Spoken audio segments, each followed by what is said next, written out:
मध्ययुगीन सामंतशाही.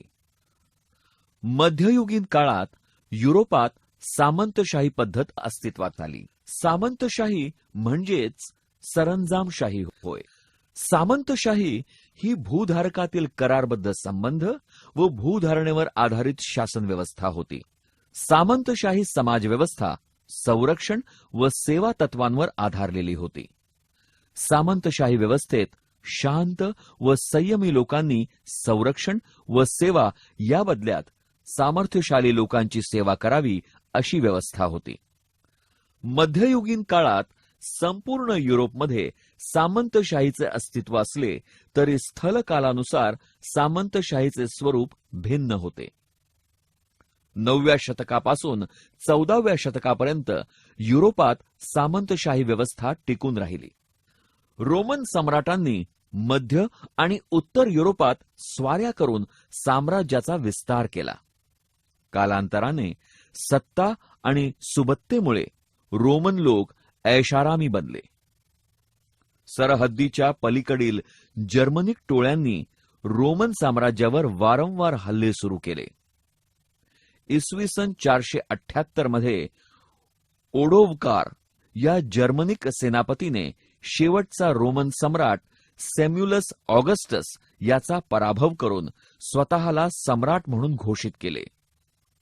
तेव्हापासून युरोपच्या इतिहासातील मध्ययुगाची सुरुवात झाली. पवित्र रोमन साम्राज्य. इसवी सनाच्या 8व्या शतकापर्यंत फ्रॅक लोकांनी मध्य आणि उत्तर युरोपचा बराचसा भाग जिंकून घेतला होता. इसवी सन 768 मध्ये चार्ल्स द ग्रेट उर्फ शार्लमन हा फ्रॅक लोकांचा राजा झाला. त्याने सध्याचा France, Germany, Belgium, Holland, Switzerland, Austria, Italy आणि स्पेन एवढ्या विस्तृत प्रदेशावर आपले राज्य स्थापन केले. शार्लमनने आपल्या कारकिर्दीत युरोपात राजकीय स्थैर्य प्रस्थापित केले. शार्लमनने ख्रिस्ती धर्मास आपल्या साम्राज्यात अधिकृत धर्म म्हणून मान्यता दिली. आपल्या साम्राज्याला धर्मसत्तेचा पाठिंबा मिळवला. शार्लमनला पोपने रोमन सम्राट ही पदवी बहाल केली. पोपचा आशीर्वाद लाभल्याने रोमन साम्राज्यास पवित्र रोमन साम्राज्य म्हटले जाऊ लागले. पवित्र रोमन साम्राज्य विस्ताराने मोठे होते. साम्राज्याच्या आर्थिक अस्थिरतेमुळे शार्लमनला राज्यकारभार करण्यात अडचणी येऊ लागल्या. यातून मार्ग काढण्यासाठी त्याने आपल्या सरदारांना जहागिरीच्या रूपाने मोबदला म्हणून भूप्रदेश देण्याची प्रथा सुरू केली. या प्रथेतून सामंत म्हणून ओळखल्या जाणाऱ्या सत्ताधाऱ्यांचा एक नवा वर्ग उदयास आला. अशा प्रकारे सामंतशाही पद्धती सुरू झाली. सामंतशाहीच्या उदयाची कारणे. सामंतशाहीच्या उदयासाठीची काही कारणे पाहूया. राजकीय अस्थिरता. रोमन साम्राज्याच्या अस्तानंतर युरोपात राजकीय अस्थिरता निर्माण झाली. शार्लमनने युरोपात बलाढ्य साम्राज्य निर्माण करून ही अस्थिरता दूर करण्याचा प्रयत्न केला. शार्लमन नंतर सत्तेवर आलेल्या राजांनी साम्राज्याचे विभाजन केले. त्यांच्यात सत्ता स्पर्धा सुरू झाली. त्यातून रोमन साम्राज्यात पुन्हा अस्थिरता निर्माण झाली. या परिस्थितीचा फायदा घेऊन सामंतांनी जीवनाच्या बहुतेक क्षेत्रात आपले वर्चस्व प्रस्थापित केले. सामंतांनी आपली सत्ता अनाधिकाराने प्रबळ बनवली आणि जणू स्वतंत्र सत्ताधीशच बनले. अशा रीतीने सामंतशाही उदयास आली. कमकुवत मध्यवर्ती शासन. शार्लमन नंतर सत्तेवर आलेले बहुतेक राजे दुर्बल व अकार्यक्षम होते. त्यांचे शासनावर नियंत्रण नव्हते. राजांचे स्वतःचे सैन्य नसल्यामुळे संरक्षणासाठी त्यांना सामंतांवर अवलंबून राहावे लागे. नैसर्गिकपणे यामुळे मध्यवर्ती शासन आणखी परावलंबी झाले आणि प्रत्येक सामंताजवळ स्वतःचे सैन्य असल्यामुळे त्यांचे प्राबल्य वाढत गेले. सामंतांचे सैन्य व त्यांची कुळे राजाऐवजी सामंतांशी एकनिष्ठ असत. त्यामुळे मध्यवर्ती शासनाची दुर्बलता आणखी वाढत गेली. सामंत अधिक प्रबळ होत गेले. सामंत आणि त्यांचे सैन्य कमकुवत मध्यवर्ती शासनावर हुकूमत गाजवू लागले. केंद्रीय प्रशासनाचे पतन. रोमन साम्राज्याच्या अस्ताबरोबर साम्राज्यातील केंद्रीभूत प्रशासन व्यवस्था लोप पावली. मध्ययुगातील आर्थिक अडचणीमुळे मध्यवर्ती शासनास विकेंद्रित व्यवस्था सुरू करणे आवश्यक झाले. विकेंद्रीकरण ही काळाची गरज बनली. राजा, सामंत व कुळे अशा उतरंडीने राज्यातील शेतजमिनीचे वाटप झाले. त्यामुळे सामंतशाहीला चालना मिळाली. सामंत प्रबळ झालेले असल्यामुळे त्यांच्या प्रदेशातील प्रशासनाचे सर्व अधिकार त्यांनी स्वतःकडे घेतले. ते त्यांच्या जहागिरीमध्ये प्रबळ बनले.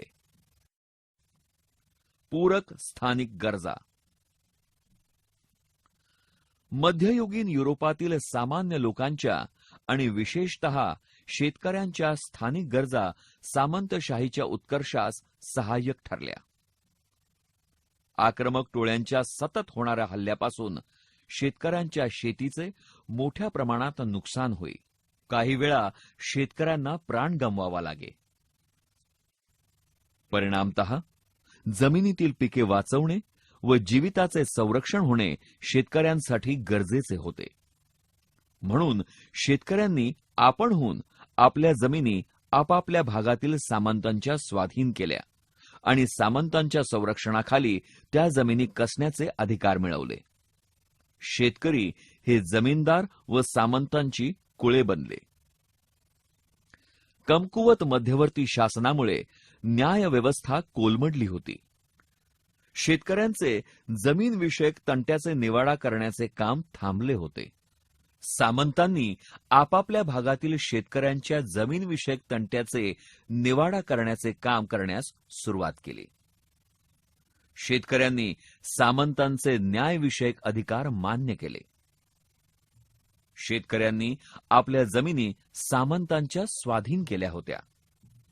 त्यामुळे त्यांच्या आर्थिक गरजा सामंतांशी निगडीत झाल्या.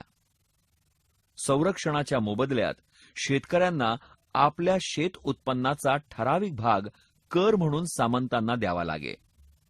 शेतमालही सामंतांनाच विकावा लागे. वेळोवेळी आर्थिक मदतीसाठी सामंतांकडे हात पसरावा लागे. शेतकरी पूर्णपणे सामंतांवर अवलंबून असत. शेतकऱ्यांची वेगाने घसरणारी आर्थिक परिस्थिती सामंतशाहीच्या विकासास सहाय्यक ठरली. म्हणून युरोपमध्ये सामंतशाही आणखी भक्कम बनू लागली. सामंतशाहीच्या उदयाची कारणे पाहिलेली आहेत. आता सामंतशाहीचे स्वरूप पाहूया. सामंतशाहीचे स्वरूप. शेत जमिनीवरील मालकी हक्क हा सामंतशाहीचा केंद्रबिंदू होता. राजा हा राज्यातील जमिनीचा मूळ मालक होता. साम्राज्यातील जमीन कसण्यासाठी राजा ती सामंतांमध्ये वाटून देत असे. वरिष्ठ सामंत त्यांना मिळालेल्या जमिनी कनिष्ठ सामंतात वाटत होते. कनिष्ठ सामंत आपल्या जमिनी कुळांना देत असत. ही कुळे त्यांच्याकडील जमिनी दुय्यम कुळांमध्ये वाटत असत. कुळांना सामंतांचे संरक्षण मिळे. त्याच्या मोबदल्यात ते सामंतांची सेवा करत, त्यांच्याशी एकनिष्ठ राहण्याची शपथ घेत. संरक्षण, सेवा आणि निष्ठा या 3 तत्वांवर सामंतशाही आधारलेली होती. सामंतशाहीत राजा हा सर्वात श्रेष्ठ होता. सामंतशाही व्यवस्थेवर त्यांचे नियंत्रण होते. राजानंतर वरिष्ठ सामंत म्हणजे ड्यूक व अर्ल, कनिष्ठ सामंत म्हणजे बॅरन, सर्वात कनिष्ठ सामंत म्हणजे नाईट असा क्रम लागे. सामंताचे सैन्य व कुळे राजाऐवजी सामंतांशी एकनिष्ठ असत. सामंतानंतर शेतकरी व भूदासाचा क्रम लागे.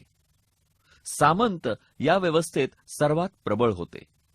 सामंतशाहीची रचना पिरॅमिडसारखी होती. सामंतशाहीतील समाज. सामंतशाही समाजात 3 वर्ग अस्तित्वात होते. पहिला वर्ग सामंत व जमीनदारांचा होता. हा वर्ग सर्वात प्रभावशाली होता. तो सत्ता व वैभव भोगणारा होता. दुसरा वर्ग नागरवस्तीत राहणारा मध्यम वर्ग होता. तिसरा वर्ग शेतकऱ्यांचा आणि शेतमजुरांचा म्हणजेच भूदासांचा होता. तिसरा वर्ग प्रत्यक्षात जमीन कसण्याचे काम करत होता. या वर्गातील लोकांना गुलामांप्रमाणे आणि वेठबिगारांप्रमाणे वागवले जात होते. तिसऱ्या वर्गाची परिस्थिती अत्यंत हालाखीची होती. सर्वसामान्य जनतेची दुरावस्था हा सामंतशाहीचा मोठा दोष होता. मॅनॉरचे वाढते महत्त्व. प्रत्येक सामंताची तटबंदीयुक्त गढी आणि त्या सभोवतालचा प्रदेश म्हणजे मॅनॉर होय. मॅनॉरमध्ये सामंतांचा प्रासाद, शेतकऱ्यांच्या झोपड्या, चर्च, धान्याची कोठारे आणि त्यांना लागून शेतजमीन असे. संपूर्ण मॅनॉरभोवती तटबंदी असे. मॅनॉरला मध्ययुगीन समाजात महत्वाचं स्थान होतं. प्रत्येक मॅनॉर हे आर्थिकदृष्ट्या स्वयंपूर्ण होतं. किल्लेवजा मॅनॉरमधील सामंत एखाद्या राजाप्रमाणे राहत. ते आपल्या प्रासादात दरबार भरवत. या दरबारात त्यांचे दुय्यम सामंत व कुळे हजर राहत असत. ते नजराणे देत व मनुष्यबळ पुरवत. मॅनॉरमध्ये नेहमी उत्सव व समारंभ चालत. खेळांचे सामने व मेजवान्या चालत. प्रत्येक मॅनॉर आर्थिकदृष्ट्या स्वावलंबी आणि प्रशासकीयदृष्ट्या स्वायत्त होते. मॅनॉरमुळे सामंतशाही अधिक बळकट झाली. धर्मयुद्धे म्हणजे क्रुसेड्स.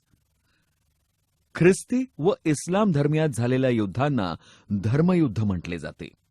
या दोन्ही धर्मात त्यांच्या प्रभावासाठी 10 वेळा अनेक धर्मयुद्ध घडून आली. धर्मयुद्धे 11व्या शतकाच्या अखेरपासून 13व्या शतकापर्यंत चालू होती. धार्मिक, आर्थिक, राजकीय उद्दिष्टे डोळ्यापुढे ठेवून ख्रिस्ती धर्मीयांनी इस्लाम धर्मियांविरुद्ध धर्मयुद्धे लढवली.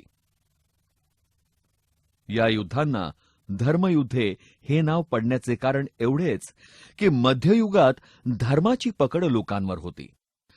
ध्वजाखाली गरिबांपासून ते श्रीमंतांपर्यंतच्या सर्व धर्मस्तरातील बहुसंख्य जनता एकत्र होऊन प्राणपणाने लढली होती. तुर्की मुस्लिमांनी पॅलेस्टाईन ही येशू ख्रिस्ताची धर्मभूमी जिंकून घेतली होती. तुर्की मुसलमान तेथील ख्रिस्ती धर्मगुरू व सामान्य जनतेचा छळ करत होते. ख्रिस्ती धर्माचे पवित्र स्थान जेरुसलेम मुक्त करण्यासाठी धर्मयुद्धात सहभागी होण्याचे आवाहन केले. पीटर दी हर्मिट या यात्रेकरूने पॅलेस्टाईनमधील ख्रिस्ती रहिवासी व तेथे जाणाऱ्या यात्रेकरूंवर होणाऱ्या अन्यायाच्या विरोधात युरोपात जनजागृती केली. पोप दुसरा अर्बन याने सर्व ख्रिस्ती जगताला जेरुसलेम मुक्त करण्यासाठी धर्मयुद्धात सहभागी होण्याचे आवाहन केले. ख्रिस्ती लोक मोठ्या प्रमाणात धर्मयुद्धात सहभागी झाले.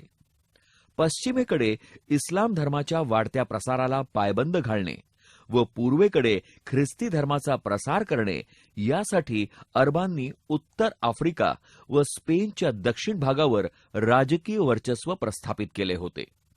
त्याला शह देण्यासाठी धर्मयुद्धे घडून आली.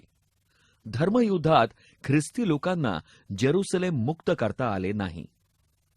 मिशनऱ्यांना ख्रिस्ती धर्मप्रसारासाठी निश्चित धोरण ठरवावे लागले. धर्मयुद्धामुळे धर्मसंस्थांचे समाजात महत्त्व वाढले आणि ते भरभराटीचे बनले. ख्रिस्ती जगतात राष्ट्रीय भावना व देशाभिमान मोठ्या प्रमाणात निर्माण झाला. धर्मयुद्धात युरोपातील राजांनी भाग घेतल्याने त्यांचे समाजातील महत्त्व वाढले.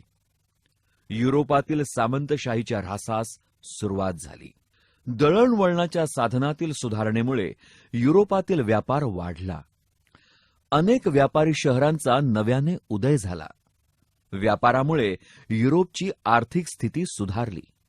ख्रिस्ती व मुस्लिम लोकांच्यामधील धर्मयुद्धामुळे पूर्वेकडील व पश्चिमेकडील लोकांना एकमेकांच्या सांस्कृतिक जीवनाची ओळख झाली.